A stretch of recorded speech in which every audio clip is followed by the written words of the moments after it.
పండియోనా బాబులమైన పండియోనా బాబులనైనా పిలచుతోనే మనము చేరా పిలచుతోనే పరము చేరా సిలువదెంగా తేరిన నాడు నలుచములను కడిగివేయు బర్రెలా మందల నుండి ఒకటి తాకి పండరియాయే 99 గొర్రెల విడచి 99 గొర్రెల విడచి ఒంటరియైనా గొర్రెను వెదికిన్ ఒంటరియైనా గొర్రెను వెదికిన్ సిలువదెందా తేరిన నాడు కలుషములను కడిగివేయు తప్పిపోయిన కుమారుడు తండ్రిని విడచి తరలిపోయే తప్పు తెలిసి తిరిగి రాగా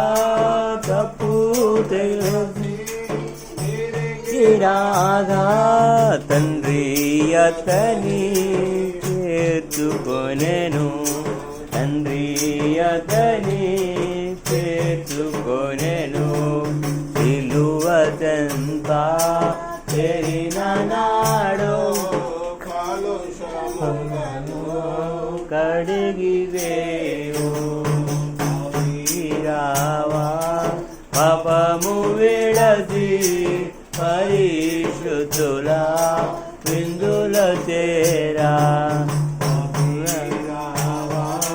పాపము విడచి పరిశుద్ధుల విందుల చేరా పాపుల గదిని పరిపించివా పాపుల గదిని పరిపించివా పదాలమే వారియాను పదాలమే వారియాందం సిలువదెంతా తేరిన నాడు కలుషములను కడిగివేయు. దేవుని స్తోత్రం. హల్లెలూయా హల్లెలూయా హల్లెలూయా. లేదు దప్పిగొన్న వారిలారా నీళ్ళు ఎదుర్కొనండి, రూకలు లేని వారిలారా మీరు వచ్చి కొన్ని భోజనం చేయండి. రండి, రూకలు లేకపోయినను ఏమీ ద్రాక్షరసమును పాలకుడి ఆహారము కాని దాని కొరకు మీరు ఎలా రూపొందించదరు. సంతృష్టి కలుగుజేయి వాని కొరకు మీ కష్టాలకు ఎదుగు వేయపరచదరు. ఈ మాట జాగ్రత్తగా ఆలకించి మంచి పదార్థంలో భుజించుదరు. ప్రభునందు ప్రియమైన దేవుని బిడ్డలారా, మరి రాత్రి కాల సమయంలో ప్రభువారు మనతో మాట్లాడుతున్నారు. ఆకలిగొన్న వారికి ఆహారం ఇచ్చేటువంటి దేవుడు, దప్పిగొన్న వారికి నీళ్ళనిచ్చేటువంటి దేవుడు. ఆయన రూకలు లేకయే ఎటువంటి పైకిని చెల్లించకుండానే మన ప్రతి అవసరతను ఆయన తీర్చి సమృద్ధికరమైన జీవితాన్ని మనకు ప్రసాదించేటువంటి దేవుడు ఉంటున్నాడు. మరి దప్పిగొనచున్నటువంటి మనం నేల ఎదుకు వెళ్తూ ఉన్నాం. రూకలు లేకనే మరి దేవుని ఎదుకు వెళ్ళి అనగా ఎటువంటి పైకును చెల్లించకుండానే దేవుడు తన యొక్క శక్తి ద్వారా, తన యొక్క ఆత్మ ద్వారా మనల్ని బ్రతికించగలడు. మనకున్నటువంటి ప్రతి అవసరతను ఆయనే తీర్చగలడు. ఆయనే సమర్థుడు, ఆయనే న్యాయాధిపతి.